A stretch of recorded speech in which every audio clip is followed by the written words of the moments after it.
Good evening, everyone. Thank you for joining us tonight, I guess.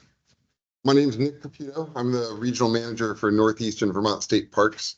I'm joined by several other staff members of the Department of Forest Parks and Recreation, Fish and Wildlife, and the Vermont Huts Association. And I'm going to take a second to introduce them so that you know who's going to be speaking to you tonight. First up, we have Jim Duncan. He's our State Lands Program Manager. We have Niels Reinhardt, who's our Lands Administration and Historical Resources Coordinator. Walter Opazinski is our Outdoor Recreation Specialist. We got R.J. Thompson, who's Executive Director of Vermont Huts Association. Noel Dodge with Fish and Wildlife is our Wildlife Biologist. Brad Greeno is with the Department of Forest Parks and Recreation. He's a Stewardship Forester for District 4.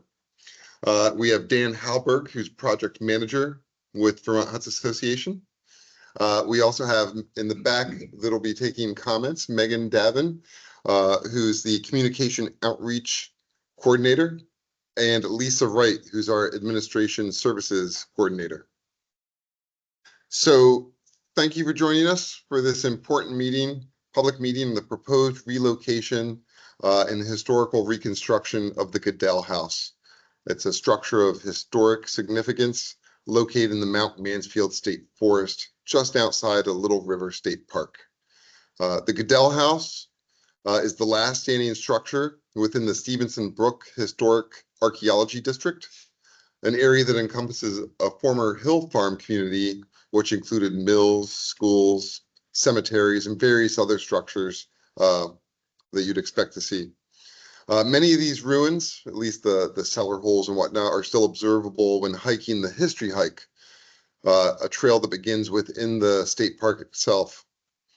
The Goodell House was built in the 1860s and is currently in a state of dilapidation. This meeting provides an opportunity for us to come together, share perspectives, and discuss the proposed changes that aim to balance environmental stewardship with public access and enjoyment. FPR's primary motivation is to save the structure and preserve it as a feature on the History Hike. Vermont Huts, a 501c3 nonprofit group whose goal is to foster an appreciation of our natural environment and provide outdoor experiences for all, is a potential partner who's interested in renovating the structure and developing it into a 4-season hut for use by the public. With assistance from the Department of Historical Preservation, we believe that both goals are obtainable. FPR on our own has not been able to raise the funding to do this without a partner like Vermont Huts. And the time we would need to do so would see the structure fall beyond the point of saving. To move forward, we have developed a proposed amendment to the Mount Mansfield Long Range Management Plan. Mount Mansfield State Forest isn't just a location. As you know, it's a vital part of our community. It's a part of our heritage, our ecosystem, and the place where many of you participate in recreation. We look forward to a constructive dialogue and to hearing your thoughts and concerns. Your participation ensures that the final plan reflects the values and priorities of those who live, work, and play in the area. And we appreciate your time coming out tonight to engage in this process, as your input is crucial in shaping the future management of this asset. The goals of tonight's meeting: we're going to describe the planning process. We're going to give you an overview of the current conditions of the Goodell House. We're going to provide an overview of the proposed changes in the amendment.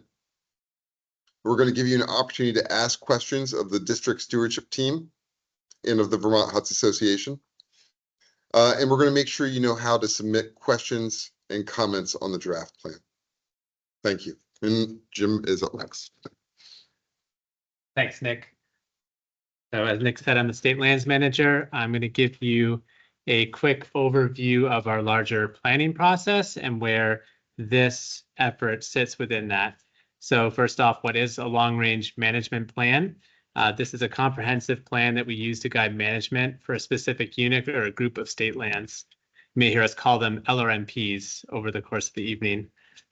Each plan is developed by an interdisciplinary team of resource experts in the local district where the unit sits. And this plan will include an assessment of the natural resources, the cultural resources, and the recreational resources, as well as the public desires for the land unit. And then these assessments are used to develop management goals for the unit and accompanying actions that accomplish these goals.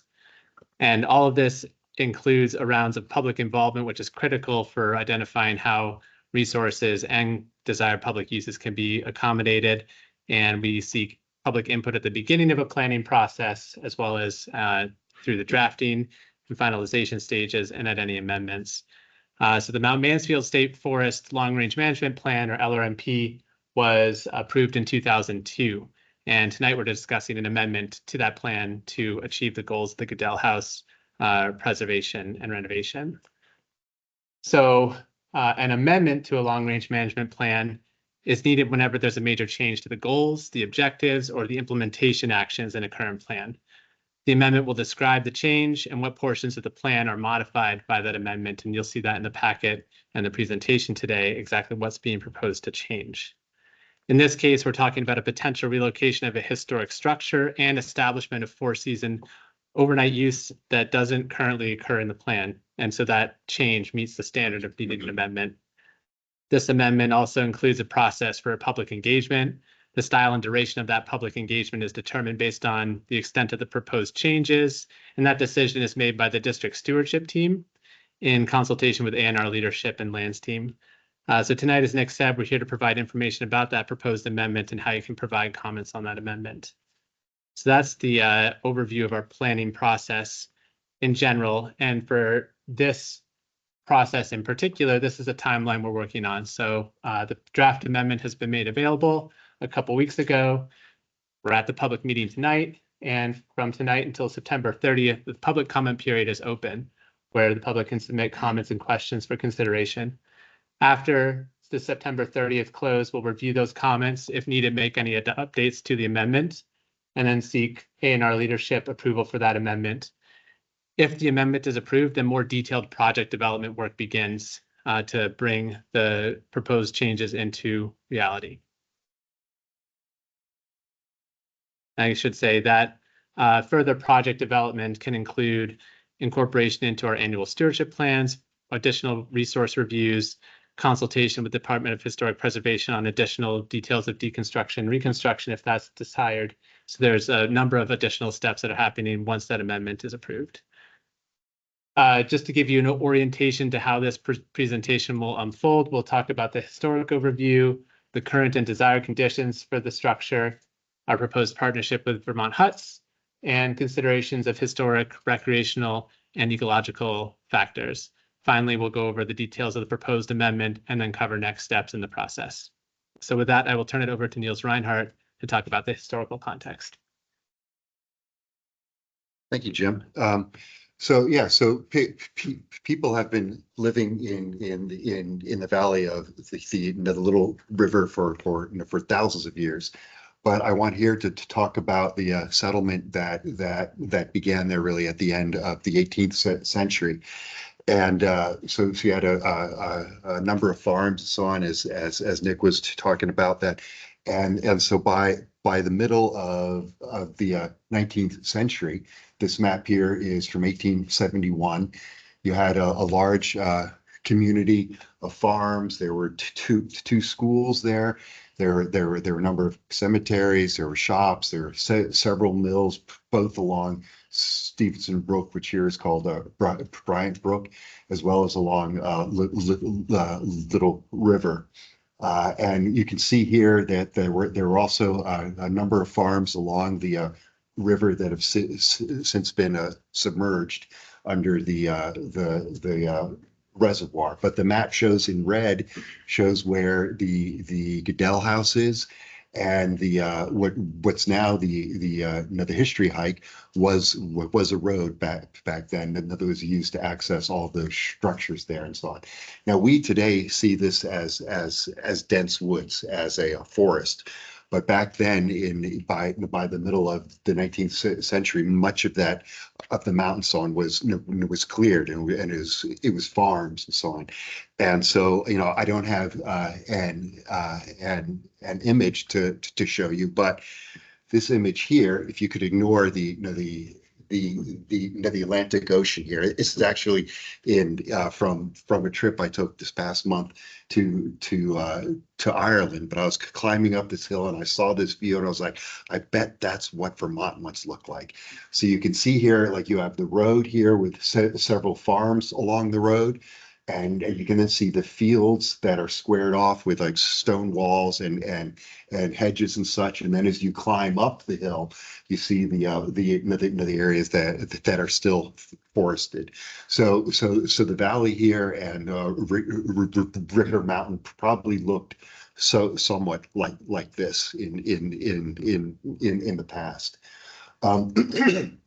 Sorry, however, but by the end of the 19th century, people were leaving hill farms. They were being abandoned, and so this here is a map from 1924. So you can see that there's still a number of structures where the black squares are, and there's still two schools. There's the Ricker School up on the hill there, and then there's also the Little River School that's now underneath the reservoir.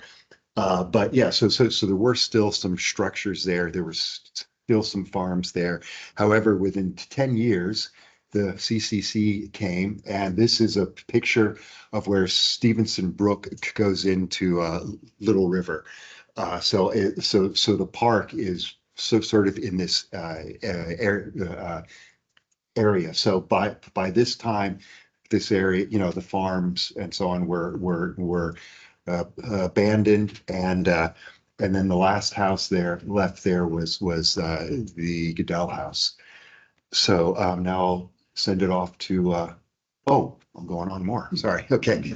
Yeah. So who were the Goodells?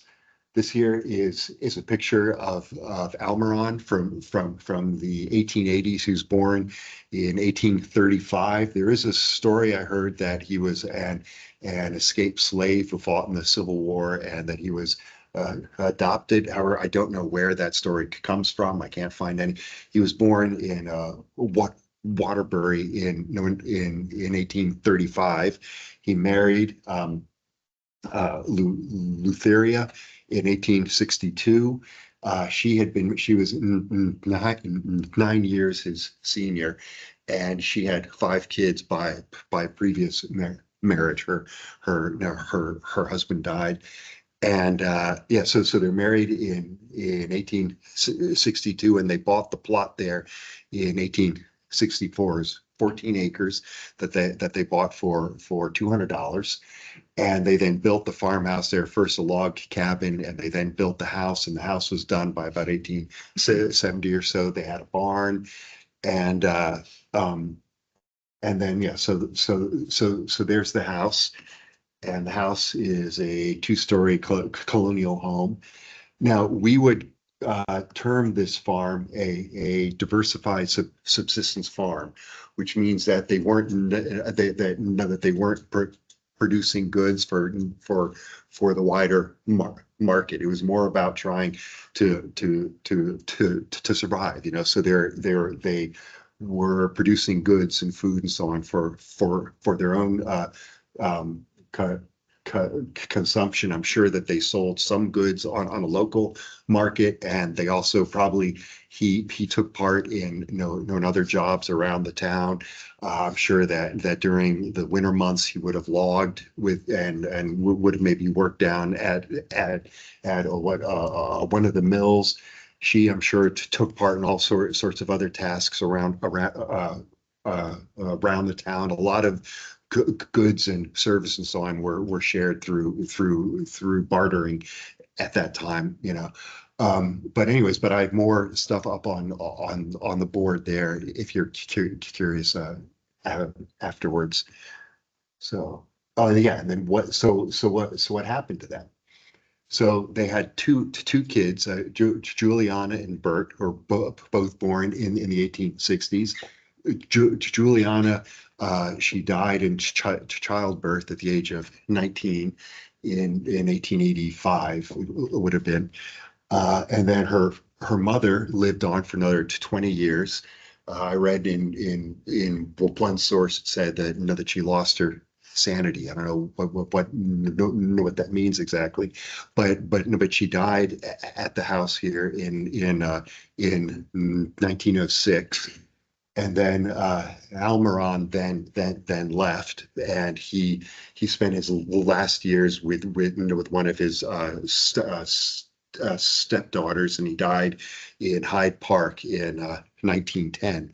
But their son Bert, he stayed on. I don't know when this shot is from, but I guess from the 20s or so, and he bought a farm just down the road from where he grew up. He had about 50 acres, and then he worked at the Randall Mill for several years, for about 25 years as well. So, but after when Almiron left in 06, he sold the farm, and the land was then leased out to other people for a while. And then as the farm as the hill there was abandoned, the house was used as a hunting camp. And this is a picture of some hunters there, I think from the 20s. And so I think so that's why the house stayed. That's why it stands, whereas the other ones don't, because it was used as a hunting camp. I think up until the 70s or so, it was still being used for that purpose. So next, sorry. Thanks, Neil. Sure. Okay. Good evening, everyone. Current conditions, as I think Nick referred to it as maybe dilapidated. It's in rough shape. There's been a lot of effort that's gone into keeping it standing, little projects here and there, bracing in the basement. We've been putting a tarp up recently, just because of water damage, just trying to preserve it as best we can. Last time we put that tarp up, I think folks from Huts was there, RJ. We looked across at each other. We said, this is going to be the last time we put a tarp on this roof. But that condition, it's also paired with the value of the history that's still there. There's timbers in there that are hand hewn. There's timbers that have bandsaw mark on them where it's guessed that it came from Stevenson Brook sawmill, possibly. A little bit more history sleuthing needs to be done. But there's that juxtaposition. Like, this is a structure that's very much at a crossroads. So I would say certainly a ticking clock. Desired conditions, like we still have the bones, and there's like I said, good timbers in there. We have engaged with DHP, the Division of Historic Preservation representatives. We've tapped into the knowledge of architectural historians, construction companies that focus on reconstruction and rebuilds, and the elements are there. I think the historic preservation team recommended a reconstruction, and that would be a process where it would be taken apart piece by piece. The pieces would be evaluated for the ability to integrate it into the reconstructed structure. There'd also be guidance from architectural historians, just to help find that balance between the history and modernization. The goal would be to have an insulated structure, and something that has the amenities that can turn it into a recreation asset. We'd be thinking along the lines of a composting privy, Could be like a double chamber moldering unit, could be a recreation Clivus unit. These are just some of the models that we would evaluate to see what would be the best match for the structure. There'd be a gray water discharge location, universally accessible paths. Currently, the access would be, the parking would be down at the parking for the history hike, where the location that people currently use to access the network. And we have a process for that we've reviewed our trails and our corridors for accessibility. It's called the Other Power-Driven Mobility Devices policy. And fortunately, I think for access, the Dally Road being a very good tread way allows it to be considered a class 3 in that the 3-class system of evaluation. So something that's no more than 50 inches wide, can be powered by fuel, electricity. Somebody that needs that resource to access the recreation assets that are out there can use our policy and apply for the ability to do that. So the accessibility is something we want to celebrate, and the connectivity to the amenities at the location will be universally accessible, first floor, built to the ADA standards. So, you know, a really nice feature that you can't always get in a setting like this. Also interpretation, we certainly, you know, everything that Neil's just said, there's a lot of history there. And we want to celebrate that too. There is currently a sign at the site, but we want to have more, tell the story even about the process that we'd be going through, and then interpretive information inside as well. Site options.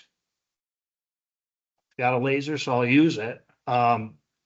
Currently, that's the location.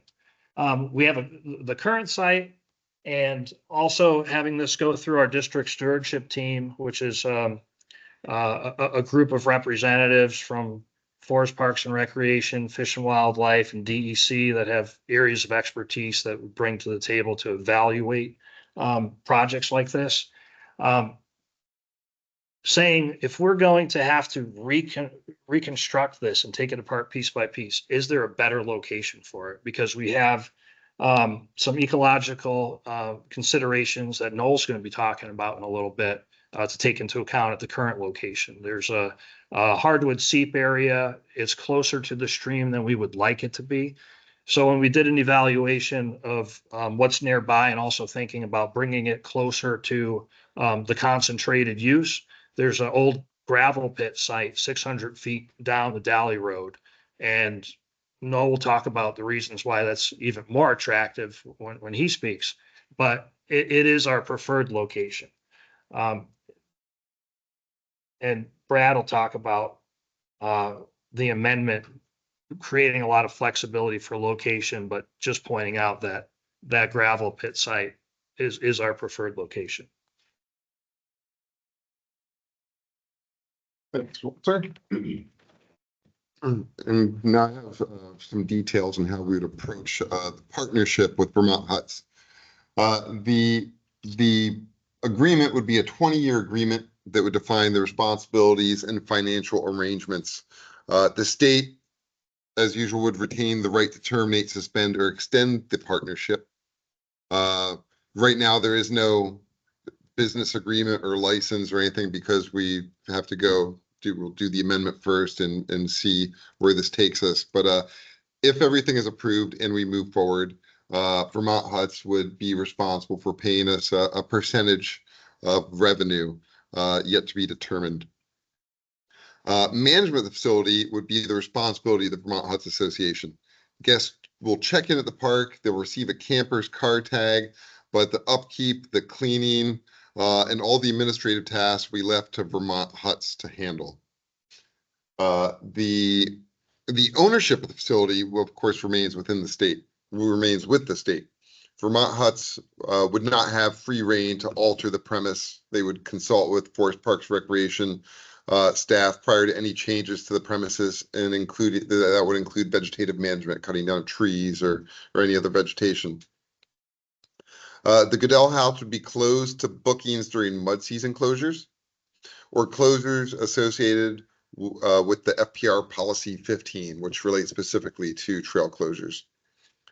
Vermont Huts will be responsible for general maintenance and upkeep to all structural components, human waste management system, the access routes identified in the site plans, necessary snow plowing, and any navigational or interpretive signage. Any new signage developed would be reviewed by FPR and conform to park standards. Vermont Huts would be responsible for managing all bookings associated with Goodell House and will share a report with Forest and Parks each April documenting all the maintenance efforts associated with the hut and its site features as well as usage numbers. The report will include plans for potential future work and any management challenges identified, allowing FPR to determine if projects need to be integrated with the annual stewardship plan.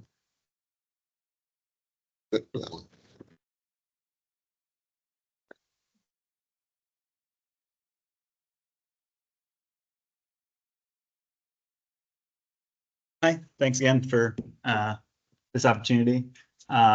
Quick bit about Vermont Huts before I jump into slides here. So we're a 501c3 nonprofit org. We've been around for 8 years as of last week. We currently have 2 huts that we own and operate on federal lands, one down in the Rochester district, the other down in the Manchester district of Green Mountain National Forest. We also partner with 13 other operators to build out a statewide hut network. And our mission is to create, to foster a deeper appreciation of the natural environment and create enriching and immersive experiences for all. So just to kind of talk about the general assumptions of what type of activity you may see at a Goodell House that becomes a 4-season structure. I'm going to use our Chittenden Brook Hut as an example because it can host up to 10 guests at a time. And this structure we think could house between 10 and 12 guests potentially. So the average group size that we see at the Chittenden Brook Hut, which is also in an area that has recreation amenities out the door, similar to this location. So it has some hiking, it has mountain biking, there's a stream nearby. You can actually drive to that particular site in the summer. This one, you will not be able to do that, but everything else is relatively similar. So we see about 6.6 people, 6.6 guests on average in a hut that can sleep 10 folks. And in the summertime, that hut is occupied between 60 and 70% of the time. That is during summer months. So basically starting June, running through the end of August and into mid-September, and then it starts to kind of drop off. We have pretty slow stick season, which is an opportunity, I think, for us to engage the hunting community a bit more. And in the winter, occupancy rates are near 100%. Group size stays the same on average, about 6.6 guests. We'll have some photos to show you kind of like the guest profiles, but what we have seen, sorry, I have some notes here, is that roughly 78% of the hut users are Vermonters. So it's a really incredible local resource. The balance are obviously out of state and the few folks that come down from Canada to enjoy the huts. Obviously, this structure to keep it in good standing if and when it's reconstructed, we will charge a fee. Our fee structure is affordable. We try to price it at a point that is accessible for everyone. We currently have two booking opportunities to reserve our structure. So folks can book in June for winter stays, and those rates are $120. Again, this is all I'm just giving you examples here. I have no idea what the pricing structure will be for Goodell if we get that far, but it'll be in this vicinity. So it's $120 for the entire structure during the middle of the week, and then $170 for weekend, and that's during the winter. And it's actually less expensive during the summer because there's more supply. People can camp outside, so the demand is high, but the supply is also higher. So in the summer, we do $99 for a weeknight and $119 for a weekend. And that's for the entire structure. So folks, whether you're one person or 10 people, you have access to the entire hut for that rate. And oftentimes what we see are families and friends grouping together to spread that cost. So if you divide it by a per person, it's actually super, super affordable compared to other hut experiences across New England and out west. So speaking of fee and access and accessibility, we run a program called the Forest Program out of our huts, and that provides absolutely free access to the structures that we own and operate, or that we operate. In this situation, we would not own it, of course. That brings underrepresented community members into these structures free of charge. That includes transportation, meals, a field guide, and a naturalist to provide education in the backcountry, and generally a safe place for folks to participate and engage with their natural environment when they may not otherwise have had those opportunities in the past. We do about 6 of those programs per year at each hut, and they're 2-night programs that are run in partnership with local community groups such as after-school programming, teen centers, Vermont Adaptive Ski and Sports, other organizations like that. And of course, being in a new part of the state opens opportunities for other educational programming to occur at this structure. But a picture is worth 1,000 words most of the time, so I won't speak that much longer. I just wanted to give a quick representation of what an actual hut experience might look like. So top left is a forest program from the Northeast Kingdom that went down to visit the Grout Pond hut. This is in the Manchester district of Green Mountain National Forest. And that photo top center is that same group enjoying a meal that they prepared with their leader. Top right is 3 generations of a family, also family of locals experiencing the snowiest, I think that was the first big snowstorm that hut experienced. It opened in January of 23 at Grout Pond as well. You can kind of see the ADA accessible ramp on the left leading into Grout Pond hut. Lower left is just a group of friends that stayed at the Chittenden Brook hut in Rochester. Again, that hut is also ADA accessible, and one of the folks there had mobility, was paralyzed from the waist down, is in a chair. The first time that individual was able to comfortably stay in the backcountry, which is pretty incredible. And then on the right is a family, again, 3 generations, grandparents, their daughter, and the little child there in the middle. That's my son from during COVID, actually. He was 2 years old there. So time has flown. He's now in kindergarten. Time has flown, I should say. And then again, other programming that we've run has included local athlete Alex Showerman and Brooklyn Bell on the left there, using Chittenden Brook Hut as a base camp for a project they were filming. And on the right, more forest programming with Vermont Adaptive Ski and Sports this past March. Actually, that photo was taken. Again, folks who haven't really had an opportunity to get outside, experience nature, and feel comfortable and safe doing it. So when it comes to Goodell management, we talked, I think Nick mentioned a little bit about this, but the reservations would be made through our platform. Our staff or third-party contractor visits our huts minimum of once a week to ensure any systems are in good working order and its guests are packing in and packing out and leaving no trace. When you think about heat source in the backcountry, Vermont has abundant wood, and we generally would love to use wood. We've leaned more toward propane, so we're kind of recommending that here as well. It is more accessible. It's also safer heat source for folks less familiar with operating a wood stove. And we've talked about the History Hike parking area that Walter mentioned, and I think I've covered most of these other items. So appreciate it and look forward to chatting with folks if they have questions later.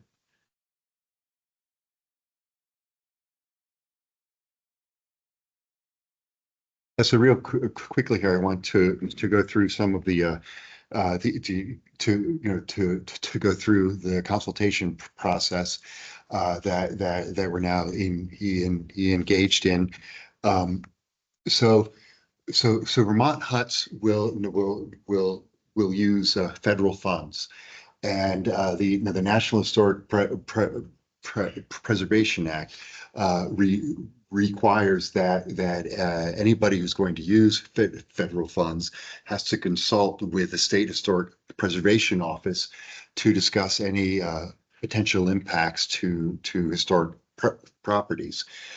So in Vermont, the State Historic Preservation Office is the DHP.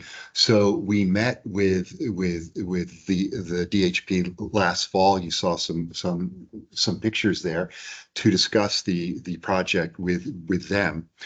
And they are very supportive of the project. They did ask that we hire an architectural historian and an archaeologist. And as Walter talked about before, the architectural historian is there to help out and to consult with during the to see that when we reconstruct the structure that it does keep and maintain with historic elements and design of the original structure, and also how to best build and to incorporate the modern day efficiencies and so on that we'll need as Walter talked about.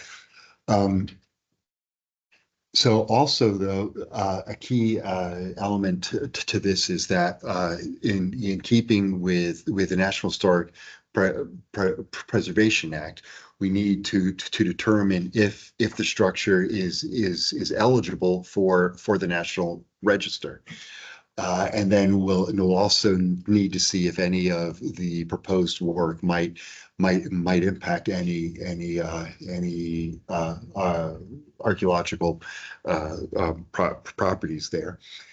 So what does eligibility mean? So the National Register is a list that is kept throughout the whole country of properties that are deemed to meet a certain set of criteria. And this here is the definition of what eligibility means. And the key thing here is the integrity. So does the structure maintain a sense of integrity, or has it been damaged through time, or perhaps it's been changed through time, like things have been taken away or added on to it, in which case then it might no longer have its historical integrity. So the idea is that we hire an architectural historian and archaeologist to determine if the property is eligible. Now, if we find that it is eligible, then we will continue to work with the DHP as we create the final design for the structure. And then so the goal is to get there to get the concurrence with the final plans from the DHP. So next.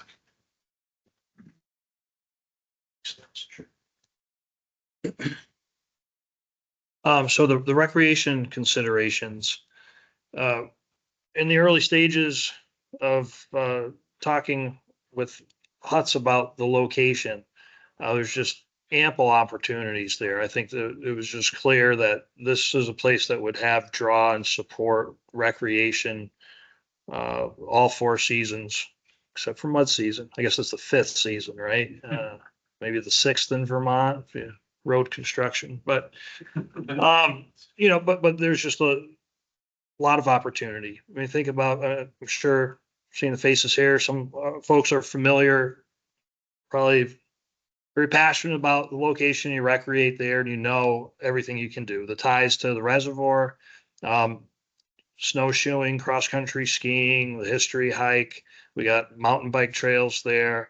the interpretation that happens with the park naturalist. There's just a lot of opportunity. This amendment focuses on the structure and the recreation resource that it presents. It's not tied to any changes in existing corridors or changes in any other recreation assets on state lands. Any like changes that would happen in those corridors, we have processes in place for evaluating those. There's a pre-proposal, full proposal process for the district stewardship team for anything that happens outside of long-range management plan. When a plan's redone and opened up again. So there are processes for that. And then thinking about recreation impacts and considerations, certainly something that we're evaluating on the district stewardship team and throughout the process. How would this change impact the ecological resources or overlap with other managed resources on state lands? And certainly one example would be the proximity to the deer wintering area, which Noel's also going to be explaining more about that. But that management aspect would translate into educational opportunities with the users, on-site signage to explain how that's delineated, and interpretive information to explain how to respect that area. So it's just one example.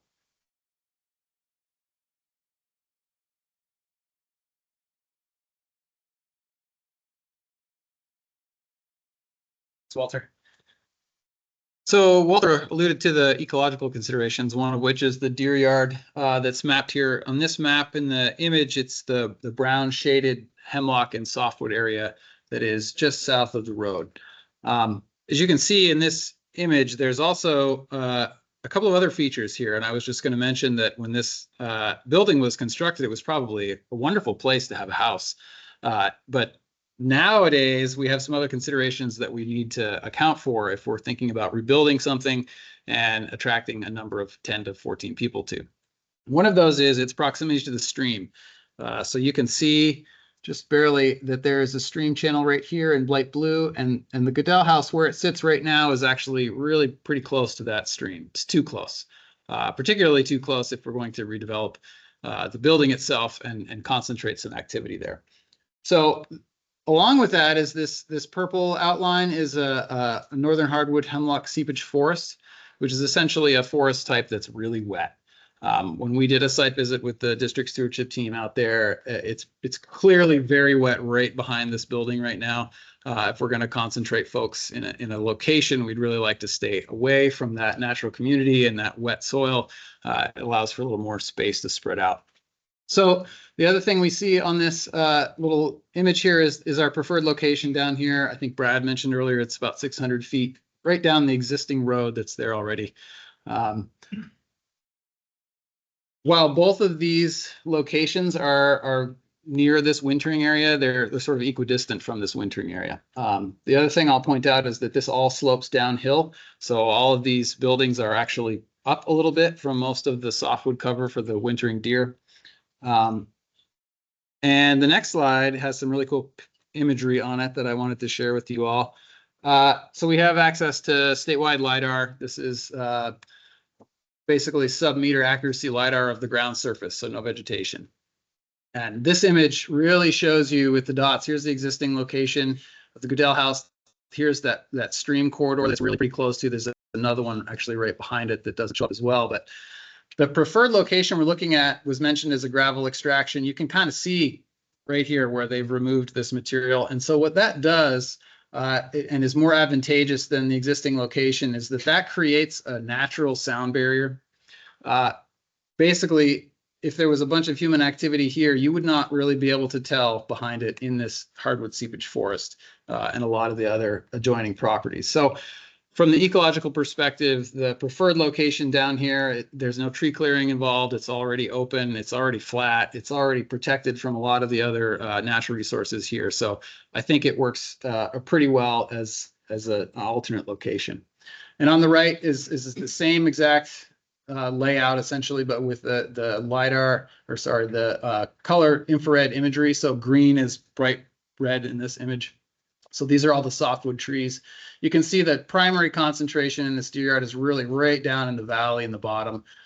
There is softwood here, and there certainly would be deer use in here, but most of their dense cover is down low. Again, this is up high. It's above the road that's already existing, and it provides a little bit of protection from activities as well. Right. Next up. Thanks, Noel.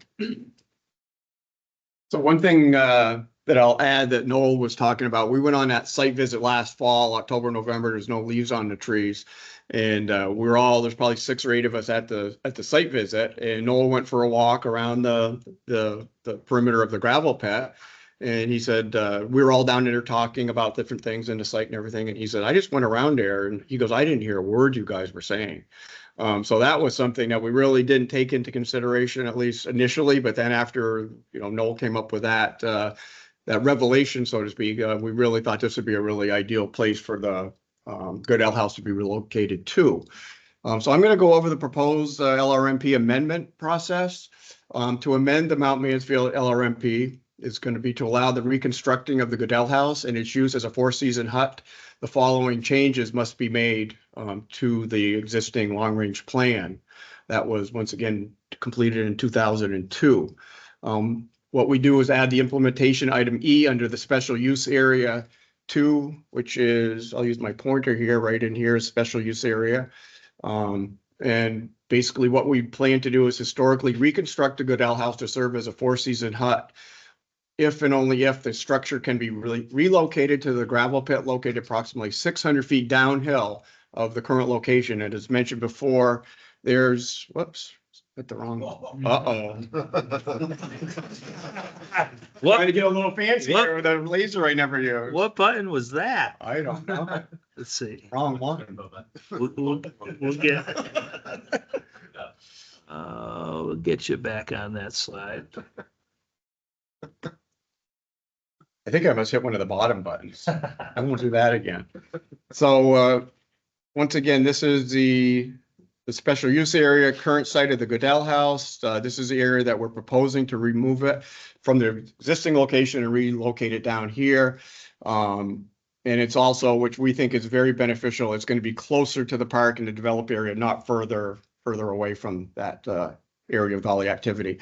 The other option is the structure remains in its current location and resource impacts are addressed in site design. It's not desirable. We feel we probably could do this if we had to, or we couldn't get a permission to move it from DHP or other reasons, but that's our goal, is to relocate it down to the gravel pit area.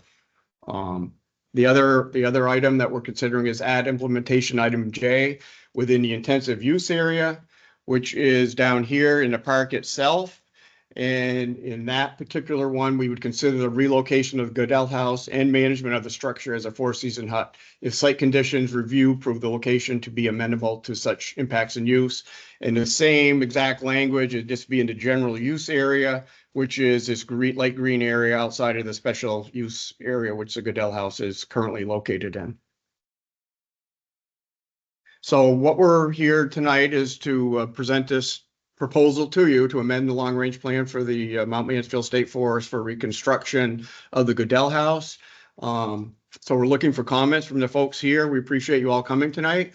The comment period will start tonight and go toward the last day of September 30th. So we've got about a month to do that. You can give a comment tonight at the table where Lisa and Megan are sitting. You're welcome to write a comment and leave it off tonight. There's an online comment form. If you're interested in emailing it, you can do it to this email address, the ANR statelandsplanning@vermont.gov. And if you would like to mail it to us, you can do that at this address right here, which is the Berry District Office of Forests and Parks. And you might say, what do we do with these comments that we receive from the public? We're going to monitor all comments that come in. So everything that people send in any of those different formats, we will monitor those and review them as they come in. And we will respond to questions that would benefit from an answer to inform a comment about. After the comment period closes, we will read, consider, and discuss all comments that we receive. And we would make updates to the amendment to incorporate the comment suggestions that are either compatible with the other natural resource management goals of the property and also consistent with the department and agency missions. And after that is all completed, we will write a public responsiveness summary about how the agency responded to the comments that we did receive. This is a timeline that Jim shared earlier. The press release was issued about, and the draft amendment was issued 2 weeks ago. Tonight we're at the public meeting. The next step in this process is from tonight until September 30th, which is a public comment period will be open. And after September 30th, we are going to review the public comments, make updates to the amendment if needed. And our leadership will consider the approval of the amendment. And if approved, once again, the detailed project development begins, which was discussed earlier by other folks. So that's that. So that ends our presentation for this evening. We're going to be different stations here. We got the Vermont Huts is going to have a station back here where RJ and Dan will be at that station to answer any specific questions you might have. We have the ecological concerns over here where Noel Dodge from Fish and Wildlife would be at. Niels Reinhardt will be at the historical station over here, and over here with the recreation where Walter and Nick will be at that station to answer any specific questions you may have. So once again, thank you all for coming tonight and your interest in this, and we hope you'll take some time and send some comments to us and on your thoughts and any concerns and questions you may have.